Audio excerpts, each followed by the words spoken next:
Baik, Assalamualaikum warahmatullahi wabarakatuh.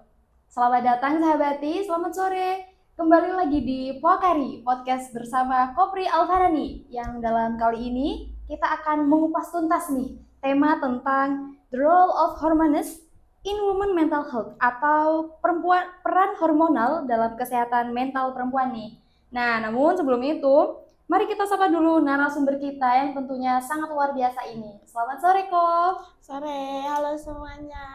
Hai, kita kenalkan dikit. Koplina ini mahasiswa Universitas Islam Malang loh. Nah, beliau ini merupakan mahasiswi Fakultas Hukum, jurusan Ilmu Hukum Universitas Islam Malang pada tahun 2023. Dan luar biasanya lagi, beliau ini sudah menyelesaikan program magisternya ya, Kok? Iya. Yakni Magister Kenotariatan Universitas Islam Malang pada tahun 2023. Luar biasa sekali bukan narasumber kita pada sore hari ini. Baik, Kop, gimana nih Kop kabarnya? Alhamdulillah baik. Alhamdulillah ya Kop. Ya. Kalau boleh tahu nih Kop, apa yang menjadi kesibukan sampean sekarang ini Kop?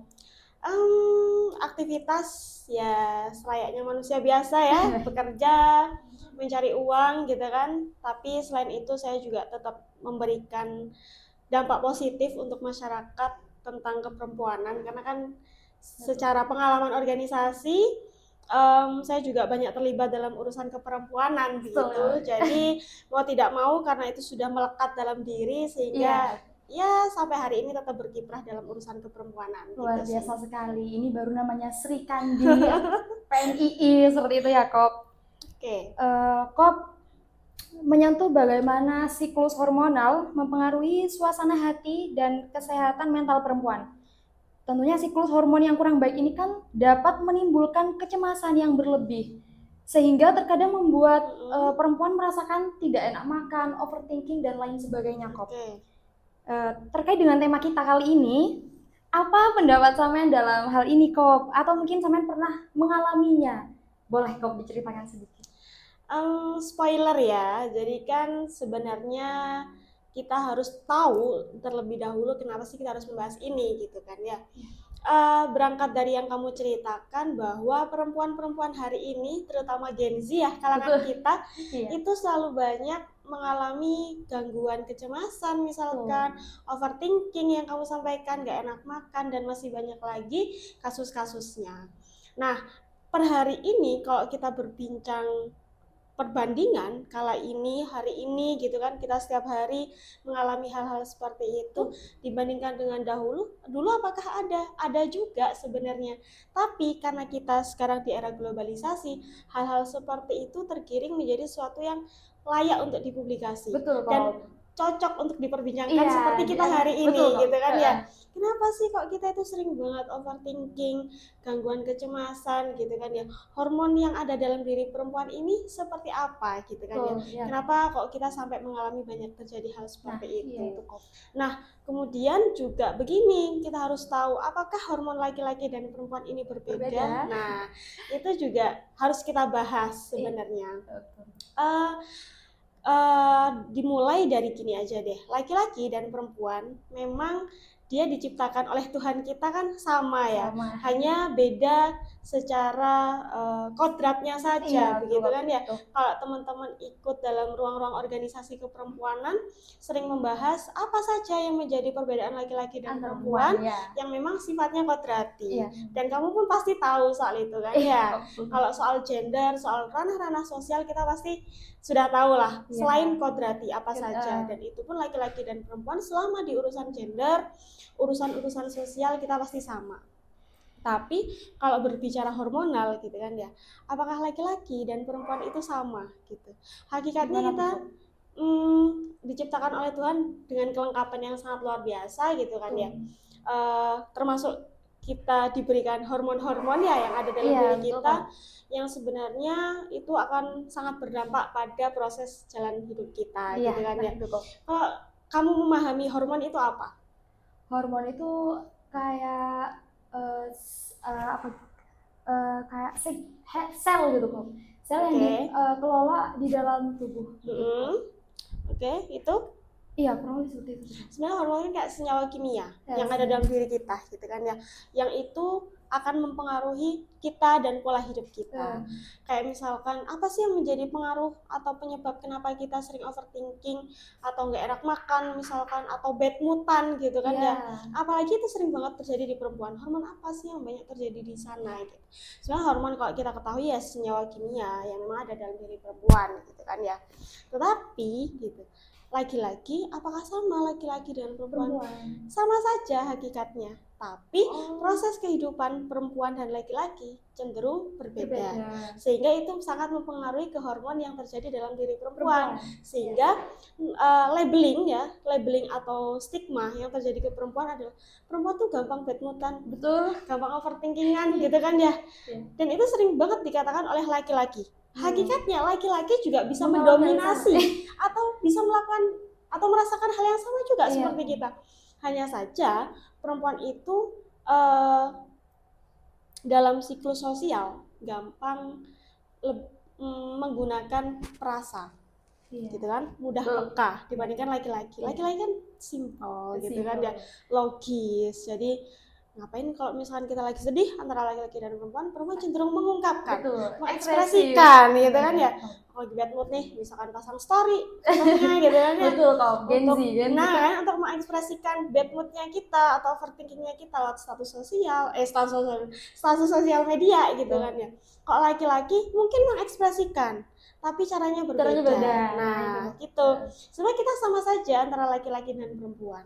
Dalam urusan hormon ya, hormon ini kita sama gitu loh. Sama banget antara laki-laki dan perempuan, hanya saja satu proses sosial yang memang berbeda antara laki-laki dan perempuan. Kemudian cara mengekspresikan lebih tepatnya itu yang berbeda. Itu sih pengantar dari aku. Kalau dari sampean sendiri, apa sampean pernah mengalami pula? Apa pernah merasakan, oh aku lagi kayak gini, seperti itu kok, terkait dengan tema kita itu tadi kok?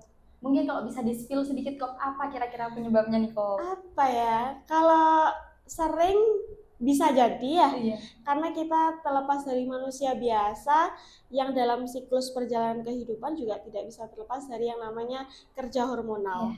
Yang kita dalam berkehidupan misalkan, oh hari ini kerjaanku lagi padat, capek, bad mood, kita kan pasti mengekspresikan. Begitupun laki-laki, coba laki-laki misal bekerja nih sama kayak kita gitu kan ya, pasti kan ada rasa capek, mungkin mereka tidak diekspresikan. Contoh kecilnya misalkan ketika saya dulu kuliah dapat nilai C misalkan, kan kita pasti overthinking sedih, nangis gitu kan. Nah itu sebenarnya suasana hati kita atau hormonal kita yang akhirnya mengekspresikan itu. Oh dapat nilai jelek nih, hormon kita akhirnya mempengaruhi itu, jadinya sedih gitu kan. Gak enak makan. Nah bisa jadi. Apalagi kalau misalnya kita lagi senang, coba kamu lagi senang nih terhadap sesuatu, oh kamu lagi dikasih sesuatu nih sama someone gitu ya, dikasih sesuatu, dikasih hadiah, kamu pasti senang. Nah, hormon itu akan mempengaruhi suasana hati kamu. Kamu akhirnya jadi good mood, jadi senang, kemana-mana senyum gitu kan ya, misalkan ya. Berinteraksi dengan orang enak. Terus kayak mengekspresikan ke orang lain, aku habis dikasih ini nih sama someone gitu kan. Atau misalkan lebih mudahnya lagi, kalau lagi anak skripsian gitu kan ya, momen skripsian kan siklus hormonal selalu paling banyak ya, yang aku ketahui dengan pengalamanku bersama teman-teman kala itu. Karena mikir ya kok. Karena mikir gitu kan. Yang kedua kalau misalkan gak di ACC skripsinya kan bad mood banget, overthinking gimana nih orang tua aku gitu kan ya, nih suruh cepet-cepet lulus tapi dosen gak ACC, kayak gitu kan akhirnya mempengaruhi ke hormonal kita. Nah kalau misalkan kita lagi senang, ya kita pasti akan mengekspresikan itu, oh udah di ACC nih judulku gitu. Atau misalnya kita lagi banyak koreksi, aduh gimana nih, gak enak banget ya sama dosennya banyak koreksi dan lain sebagainya, kayak gitu. Tapi kalau aku pribadi per hari ini ya siklus hormonal seperti itu biasa sih dan wajar sebenarnya di kalangan kita, baik laki-laki ataupun perempuan.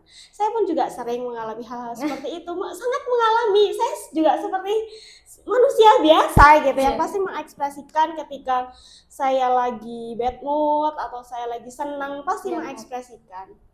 Hanya saja ya ada nilai-nilai batas sebenarnya yang bisa kita kontrol terhadap hormon kita persoalan kehidupan sosial kita. Misal kalau dulu kita di usia yang muda lagi masa pubertas kan sangat menggebu-gebu ya kan, Betul. sangat menggebu-gebu, kita lagi senang orang ya kan, lagi masa-masa pubertas kan seperti itu. Lagi tidak stabilnya ya. Iya kan, tiba-tiba bad mood sama pacarnya misalkan, kalau ditembak pacarnya langsung seneng banget. Nah, masa-masa pubertas sebenarnya yang ada dalam diri perempuan ataupun laki-laki itu titik awal di mana hormon mereka itu sangat bekerja dan berpengaruh terhadap diri mereka. Gitu. Tetapi kenapa perempuan laki-laki dibilang hormonnya lebih tidak stabil? Karena proses sosialnya dia lebih panjang. Satu, mungkin kita sama nih sama kayak laki-laki, masa pubertasnya senang, sedih, marah diekspresikan ketika masa pubertas gitu kan ya. Tapi ketika misalkan perempuan di fase kehidupannya setelah pubertas, misalkan hamil, hormonnya kan sangat berbeda. Kalau kamu tahu orang yang lagi hamil pasti dulunya suka jeruk, tiba-tiba nggak suka jeruk pas hamil. Awalnya suka apel, tiba-tiba enggak. Atau misalkan yang nggak suka sesuatu pas lagi sebelum hamil, pas hamil jadi suka sesuatu. Nah, itu juga proses hormon dalam diri perempuan. Jadi dua siklus contoh itu tadi, masa-masa itu tadi sebenarnya sangat berpengaruh kepada hormon perempuan.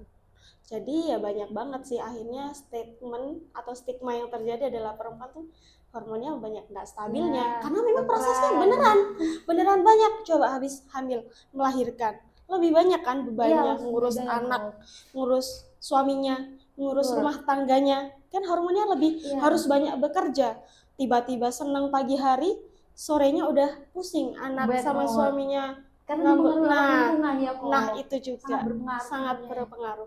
Kalau laki-laki mungkin siklusnya flat, ya mungkin masa pubertas kita sama antara laki-laki dan perempuan. Tapi ketika laki-laki sudah dewasa, ya sudah dia akan bekerja begitu kan ya. Pemikiran yang lebih simpel. Nah sangat simpel. Proses perempuan memang sangat banyak gitu. Belum lagi semisal menyusui gitu kan. Apalagi kita ada di fase menstruasi ya kan, di usia masa pubertas kita menstruasi, kemudian kita akan juga mengalami masa menopause di usia tua, itu juga hormon sangat bekerja deh. Laki-laki kan tidak ya kan.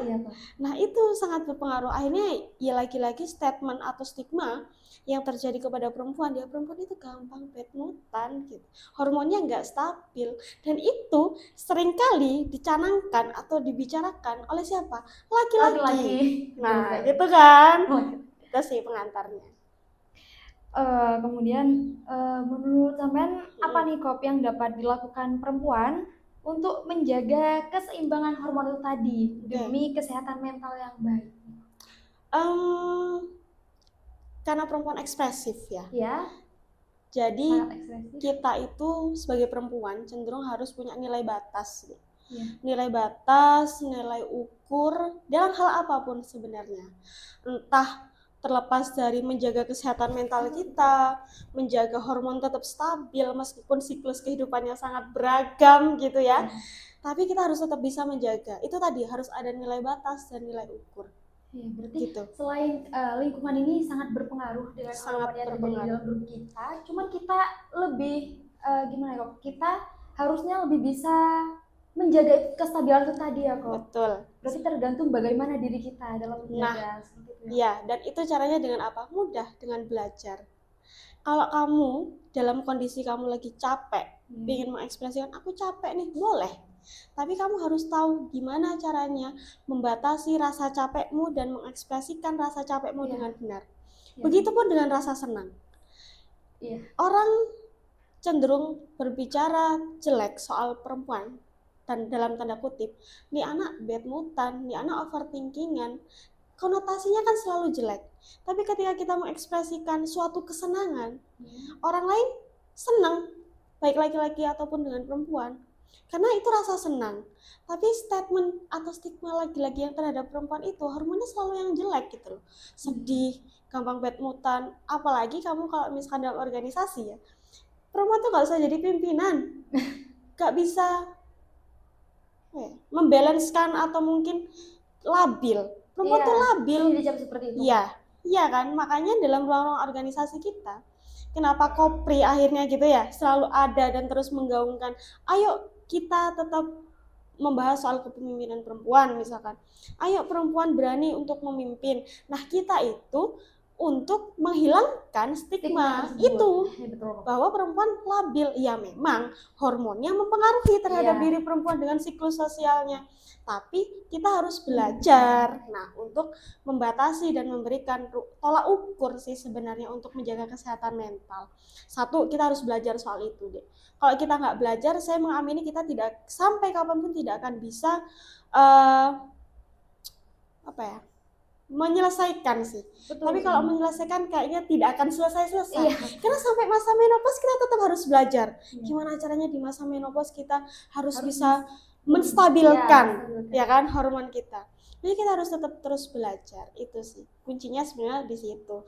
Harus berani belajar gitu. Yang kedua ya karena kita hari ini sebagai mahasiswa gitu misalkan ya kamu dan teman-teman yang lainnya ya jadikan suatu wadah yang kamu yakini sebagai wadah belajarmu, ya jadikan wadah untuk memberikan ruang atau lingkungan yang baik terhadap kesehatan mental. Itu yang paling penting. Untuk kasus yang terjadi saat ini Kop, itu kan kayak contohnya mohon maaf bunuh diri ya itu kan sering terjadi juga pada perempuan lagi-lagi Kop. Jadi sejauh mana Kop stres mempengaruhi keseimbangan hormon dan kesehatan mental pada perempuan? Menurut sampean gimana? Sangat mempengaruhi. Karena lagi-lagi perempuan itu ekspresif ya Dek ya. Kita tidak bisa menghindari proses kehidupan kita yang memang tidak stabil. Kalau misalnya kita stres, coba aku nanya ya sama kamu. Kamu kalau lagi stres ngapain? Kalau lagi stres sedih berlebihan sampai gak enak makan. Cuma gak enak makan? Oke. Mungkin itu masih di tahap kamu stres biasa. Kalau misalkan kamu tadi bilang sampai bunuh diri, berarti dia tahap stresnya sudah sangat luar biasa, gitu kan ya. Kan setahu saya orang-orang psikolog, orang-orang kesehatan kan pasti tahu ya tolak ukur dia itu masih stres biasa, kemudian sudah depresi atau mungkin sudah sampai di tahap tidak waras gitu kan ya. Itu kan ada tahapannya. Tapi kalau kita sebagai manusia yang masih di tahap stres, yang stres, ya bukan dikatakan sebagai stres biasa ya, tapi permasalahan yang kita hadapi masih bisa kita selesaikan, itu kan stres biasa. Bahkan kalau aku tahu ya teman-teman perempuan ketika misalkan mengalami stres gitu kan ya, males buat ngapa-ngapain, bad mood, ada yang berbeda-beda caranya gitu. Misalkan kalau kamu tadi bilang gak enak makan, ada yang malah seneng makan. Jadi kalau dia stres dikit makan, pusing dikit makan, gitu kan. Ya memang tidak bisa disamakan sebenarnya antara perempuan yang satu dengan perempuan yang lainnya untuk menuntaskan atau menghilangkan stres. Hanya saja kan sebenarnya dengan banyaknya kasus yang ada ya Dek ya soal bunuh diri misalkan sampai depresi, gantung diri malah gitu kan ya. Sebenarnya itu kasus-kasus seperti itu sudah banyak terjadi di sekitar kita, di berita-berita bahkan gitu kan ya. Yang itu sebenarnya sekarang menjadi perhatian dari Komnas Perempuan dan Anak terutama soal itu. Apalagi misalkan di Kota Malang hari ini gitu kan. Ini kan seharusnya menjadi center bagi kita sebagai perempuan, terkhusus di Kopri. Beberapa tahun yang lalu atau bahkan mungkin tahun lalu banyak banget kasus bunuh diri di Kota Malang gitu kan ya, dan itu banyak terjadi oleh perempuan gitu kan. Dan kita masih hanya sekedar oh ya sudah proses-proses hukum yang terjadi gimana dia ini ya mungkin hanya sekedar gimana TKP terjadi, kenapa bunuh diri, hanya sekedar itu. Tapi itu harus kita lihat sebagai sesuatu sisi yang berbeda. Apa? Kita sebagai perempuan yang hari ini masih tetap hidup dan bertahan dengan problematika yang ada gitu kan ya. Sudah kita hebat harus nih kok. Sudah hebat dan masih beruntung gitu. Yang stres dikit masih tetap di jalan yang lurus misalkan, pusing dikit masih tetap ada iman dan takwa gitu kan ya. Karena kita tetap berpedoman pada organisasi yang kita yakini sebagai sesuatu yang benar gitu. Tapi coba bayangkan dengan perempuan-perempuan lain yang itu tidak sama seperti kita. Apa yang mereka lakukan ketika stres? Oke, mungkin sama aja kayak kita, bad mood, oke kita gak enak makan atau malah seneng makan gitu. Tapi kalau misalnya dia sudah di depresi atau sudah nggak tahu harus gimana terhadap permasalahan dia, gitu kan, bisa saja dia sampai bunuh diri. Nah, akhirnya satu, kita harus belajar mengendalikan diri kita. Yang kedua, kita harus belajar terhadap lingkungan kita. Iya. Dan itu sangat berpengaruh menurut saya. Kenapa? Kamu akan belajar terhadap dirimu, mempelajari dirimu, gitu kan ya. Kita sering nih dengerin curhatnya orang, gitu kan, ikut apa kemauannya orang. Tapi kita kalau lagi stres, pasti kita bingung mau apa, gitu kan. Kita harus tahu, harus lebih kenal diri sendiri daripada kita harus kenal orang lain. Iya. Bukan untuk memberikan batas antara ruang-ruang sosial ya, antara kita dengan orang lain, tidak. Tapi dalam kesehatan mental, kita harus tahu nih diri kita butuh apa, kita maunya apa. Kalau kita lagi dalam kondisi yang tidak baik, kita harus seperti apa. Nah, tapi diri kita tuh nggak bisa ngurusin diri kita sendiri, Dek. Iya. Kita harus ada lingkungan yang mendukung, suportif. Kamu kalau misalkan di lingkungan yang tidak baik, aku tidak bisa menjamin kamu tetap di jalan yang benar. Betul. Tapi kalau kamu tetap di jalan yang baik, kamu lingkungan kamu pasti berpengaruh. Kamu baik, pasti lingkunganmu juga baik. Atau misalkan kamu tidak baik, tapi kamu masuk di lingkungan yang baik, kamu pasti akan baik. Akan terajaki. Begitu pun dengan kesehatan mental. Kita harus tetap mengasah itu, ya diri sendiri, ya lingkungan itu. Nah, kasus-kasus sebenarnya yang seperti kamu sampaikan itu adalah kasus yang paling banyak terjadi di usia-usia kita. Iya. Ya kan? Mungkin kalau di usia kita 20-an gitu kan ya, kasusnya apa sih kalau nggak urusan asmara misalkan, urusan kampus gitu kan ya, antara dua itu.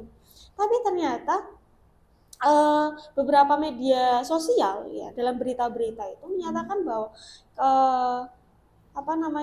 gangguan depresi cenderung terjadi kepada perempuan di usia 15-24.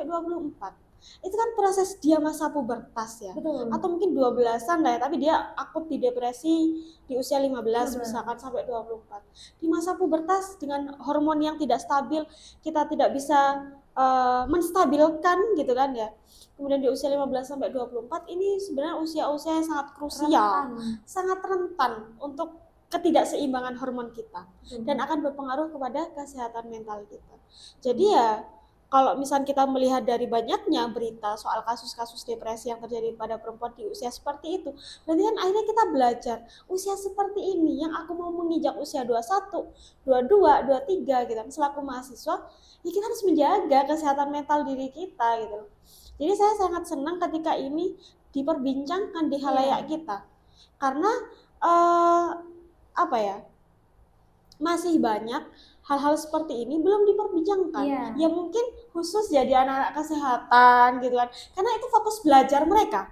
Sedangkan kita misalkan tidak jurusan anak kesehatan, tidak jurusan keperawatan, tidak jurusan psikolog, tapi dengan senang hati membahas itu. Bisa jadi pembelajaran. Jadi pembelajaran. Akhirnya mau tidak mau kita belajar dan sadar gitu kan. Oh ternyata kasus seperti ini satu tidak hanya dipelajari ya, tidak hanya dipelajari oleh teman-teman yang fokus di kesehatan, tapi untuk perempuan-perempuan lain yang memang tidak sejurusan dengan mereka.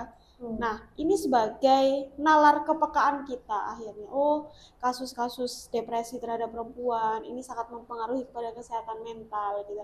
Meskipun kita hanya sekedar sharing session soal gimana sih kamu kalau lagi bad mood, kamu harus ngapain. Meskipun hanya sekedar itu kan akhirnya membangun lingkungan yang suportif. Aku kalau bad mood, aku biasanya makan, atau kalau aku bad mood, aku keliling kota Malang, jalan-jalan sendirian untuk menenangkan diri. That's wajar. Boleh banget kamu melakukan itu. Sharing sesama ini bisa menyelesaikan itu tadi. Betul banget. Lingkungan akhirnya. Karena saya masih meyakini kita ini susah untuk mendengarkan orang lain, tapi selalu ingin didengar. Betul. Kita tuh masih minim banget menjadi pendengar yang baik. Kalau salah satu anggota Dewan DPRD Provinsi ya, salah satu senior kita itu menyatakan begini, kita itu masih minim menjadi pendengar yang baik. Kalau pada saat itu, kenapa beliau menyatakan seperti itu? Karena kasusnya adalah kasus kekerasan seksual terhadap perempuan. Kenapa kasus-kasus seperti itu yang sebenarnya itu kan juga bagian dari kesehatan mental ya. Ketika dia mendapatkan kasus seperti itu, dia bingung mau cerita ke siapa. Bisa nggak teman yang biasanya dia buat sharing, kemudian dapetin masalah seperti itu, dia temennya jadi ruang aman buat dia. Nah, akhirnya dari situ saya banyak belajar, oh ternyata sesama perempuan itu selain kita harus woman support woman, kita juga harus menjadi pendengar yang baik. Kamu selalu pingin deh ketika kamu bad mood, kamu cerita ke saya misalkan. Ingin banget didengar. Tapi ketika saya lagi bad mood, lagi stres, kamu nggak ada buat saya. Belum tentu. Nah, akhirnya lingkungan yang suportif inilah yang harus kita bangun. Bukan untuk kita jauhi. Menurut saya, lingkungan yang tidak baik itu harus kita suportifkan. Memang banyak orang-orang yang pada akhirnya capek, lingkungan ini toksik, organisasi ini toksik, aku minggir aja. Malah mengambil keputusan untuk menjauh. Nah, seharusnya itu harus kita bangun. Suportif itu harus kita bangun. Kalau kita tidak membangun itu, ruang yang dahulu kamu yakini sebagai sesuatu yang benar pada akhirnya tetap menjadi buruk gitu. Nah, citra itu harus kita bangun. Begitupun dengan kesehatan mental kita. Nah, lingkungan yang suportif itu tadi yang sangat membangun diri kita menjadi lebih baik, menjaga kesehatan mental kita tetap stabil. Ya memang kita tidak akan tahu deh takdir mana yang menjadi masalah kita. Masalahku belum tentu menjadi masalahmu, masalahmu belum tentu menjadi masalahku. Tapi dalam proses kesehatan mental sebagai perempuan, kita harus sama-sama suportif dan mendukung. Itu sih yang paling penting. Kalau ini nih Kop yang sering digaung-gaungkan, coklat Kop. Teman sendiri, saya ini penasaran Kop, apa coklat ini ada senyawa kimia, mungkin zat-zat yang bisa membuat hormon kita stabil Kop? Gimana? Sampean setuju nggak Kop sama stigma seperti itu? Sepakat sih sebenarnya. Saya pernah membaca beberapa literatur bahwa coklat itu ada kandungan yang bikin hormon dopamin kalau nggak salah ya, itu bikin meningkat. Jadi hormon dopamin itu hormon yang bikin good mood. Bikin good mood gitu. Jadi di coklat itu ada salah satu kandungan yang bikin hormon kita naik, hormon dopamin itu, sehingga akhirnya membuat stigma bahwa kalau kamu lagi bad mood makan coklat kayak gitu. Tidak hanya coklat batangan, misalkan minuman coklat, pokoknya yang berbau-bau coklat gitu. Jadi ya buat kesenangan sementara sih. Cuma kadang kalau orang udah lagi depresi ya masa coklat aja gitu kan, enggak, paling harus jalan-jalan keliling kota atau makan sesuatu yang menurut dia enak gitu kan, atau or anything lah selama itu masih di jalan yang benar gitu sih kalau aku. Kemudian apa nih Kop dampak dari hormon pada kondisi mental jangka panjang Kop? Menurut Seman, seperti gangguan kecemasan atau depresi. Apa hormon ini bisa membuat kita sampai ada pada tingkat gila misal Kop, atau tergantung pada masalah yang kita dapati seperti itu Kop? Combine, balance, maksudnya suatu yang kamu sebutkan hormon dan masalah dan siklus yang terjadi sebenarnya itu satu kesatuan. Nah, kalau kita tidak bisa membalanskan dari semua itu, kita juga akan sampai di tahap yang kita tidak bisa lagi sebagai manusia biasa gitu kan. Makanya itu kan harus kita jaga, kita selaraskan gimana hormon tetap stabil ketika ada masalah A, gimana masalah A ini tetap bisa menstabilkan hormon kita gitu. Kalau lagi senang, gimana sih cara mengekspresikan yang benar? Apakah seorang Lina ini menyalahkan ketika perempuan ekspresif? Tidak, saya tidak menyalahkan. Saya juga demikian, saya lagi senang, saya cerita ke ibu saya, Bu saya habis lulus S2 misalkan gitu ya. Kan itu kan hormon yang ada dalam diri kita yang perlu kita ekspresifkan misalkan dalam konteks bahagia, ataupun misalkan kita dalam lagi sedih gitu kan, Bu kemarin aku habis jatuh, kan sedih ya, cerita ke orang tua atau cerita ke pasangan kita kan it's no problem gitu. Tapi sebenarnya apakah iya hormon itu akan mempengaruhi kepada pola hidup kita jangka panjang? Tentu iya deh.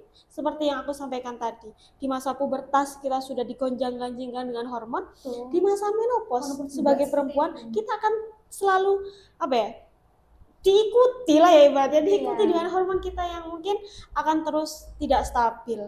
Tapi lagi-lagi ya dengan kita belajar hari ini, kembali ke tips and trick gitu. Jadi ya memang akan ada dampak hakikatnya untuk jangka panjang, tapi dengan kita bisa menstabilkan hormon Betul. kita dan menyelesaikan masalah kita dengan tuntas, kiranya hal-hal yang tidak kita inginkan seperti tadi ya tidak akan terjadi sih, begitu.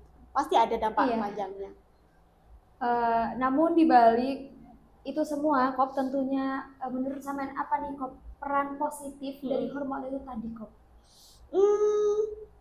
Kalau peran positif kayaknya itu apa ya, takdir Tuhan itu memberikan kepada kita, ya kan ya, kita diberikan mata, diberikan mulut, hidung, semuanya itu kan ada fungsinya, termasuk hormon. Positifnya kan, oh akhirnya kita belajar sesuatu yang baik, kita belajar sesuatu yang buruk. Gimana kalau sesuatu yang buruk kita bisa menyelesaikan itu dengan baik. Bagaimana ketika kita bahagia, kita tetap punya nilai batas supaya kita tidak sangat hiperbola terhadap sesuatu yang kita senangi. Bahkan kadang laki-laki bilang gini, kamu loh ya hari ini seneng, pagi ini, siangnya kamu bisa bad mood. Atau gampangnya gini deh, kamu ketika dalam masa pra-menstruasi, kamu pasti sangat bad mood. Iya kan? Bad mood, tiba-tiba nggak mau ngapa-ngapain, males ketemu apa atau siapa gitu kan. Nah, kita aja sudah di lingkup kayak gitu. Akhirnya stigma laki-laki terhadap kita sebagai perempuan, yaitu kamu nggak usah jadi pemimpin ya karena proses kita nggak stabil. Dibilang tidak stabil, aslinya tuh bisa stabil. Hanya saja tidak diekspresikan sebagai laki-laki gitu loh. Karena kita sebagai orang yang ekspresif sebagai perempuan, yaitu hormon kita akhirnya kalau lagi sedih, oh sangat dikeluarkan. Lagi bahagia, sangat dikeluarkan. Laki-laki kan tidak. Ya meskipun nanti ya ada sahabat-sahabat yang nonton sepakat atau tidak, ya pilihan gitu ya, sebenarnya itu pilihan gitu. Tapi rata-rata yang saya ketahui ketika saya bersosial dengan teman-teman laki-laki ya, mereka ketika mengekspresikan diri dalam kondisi sedih ya jarang banget diekspresikan. Ya mungkin diekspresikan di beberapa momen, tapi tidak seluruhnya. Tapi kan kebanyakan perempuan kan selalu mengekspresikan itu, gitu kan ya. Jadi ya mau tidak mau hormon memang punya nilai-nilai positif, juga bukan negatif ya, tapi lebih nilai-nilai yang harus kita jaga dan pelajari dengan baik gitu sih. Pun dengan hari ini dengan banyaknya kasus yang seperti itu ya, akhirnya aku lebih senang ketika hal-hal seperti ini selalu diperbincangkan di teman-teman di ruang lingkup organisasi kita terutama. Karena itu satu untuk membentuk cakrawala baru ke teman-teman bahwa seorang perempuan misalkan bisa menjadi pemimpin dengan alasan A, B, C, D. Oh ternyata kesehatan mental perempuan itu cenderung bisa distabilkan dan bisa dipelajari. Akhirnya oh perempuan oke nih kalau jadi pemimpin or anything. Hal seperti ini tuh masih jarang gitu loh untuk dipelajari. Paling dipelajari ya sama anak-anak kesehatan. Tapi kita jarang banget kan dia diskusi soal ini. Kurang kesadaran itu tadi. Maka dari itu pentingnya kita membahas hal ini untuk bisa dipelajari oleh teman-teman sekalian. Dan juga mungkin bisa meningkatkan kesadaran ya, Kop. Kalau hal seperti ini penting, bukan hanya untuk anak-anak kesehatan itu tadi, tapi kita semua juga penting mempelajari hal seperti ini, sahabat-sahabati. Luar biasa sekali yang disampaikan oleh narasumber kita sore ini. Sebelum menutup perbincangan kali ini, Kop, mungkin ada closing statement, ada pesan yang bisa Kop sampaikan untuk diberikan kepada sahabati ini untuk lebih memahami peran hormon dalam kesehatan mental mereka. Satu, kenali dirimu, itu paling penting. Yes, aku kenal, aku laki-laki, aku perempuan, tidak hanya itu. Tapi banyak hal lain yang harus kita pelajari, termasuk hormon kita. Karena dalam proses hidup ini kan kita selalu belajar. Begitupun dengan hormon dan kesehatan mental kita. Kita harus terus belajar untuk menjaga hormon kita tetap stabil, kesehatan mental kita tetap terjaga. Jadi ya dengan mengenali dirimu sebagai perempuan gitu kan ya, tentunya kamu harus tahu nih kondisi kamu ketika lagi bad mood harus ngapain. Kamu lagi senang harus ngapain. Cara-cara ekspresif yang seperti apa yang ingin kamu lakukan, silahkan, asalkan kamu tetap di zona-zona kebenaran. Kalau aku seperti itu situasinya. Jadi tentunya dari detik ini kesadaran kita harus mulai ditingkatkan dan jangan lupa untuk selalu belajar tadi tips and trick yang sudah disampaikan oleh Koplina. Karena sampai kapanpun belajar tidak akan pernah selesai, sahabat-sahabati. Mungkin Oke. sekian pelajaran yang bisa kami sampaikan. Kembali lagi, selamat kembali lagi di Pokari berikutnya. Terima kasih, Kak Terima Melina. Saya kasih. tutup. Wassalamualaikum warahmatullahi wabarakatuh.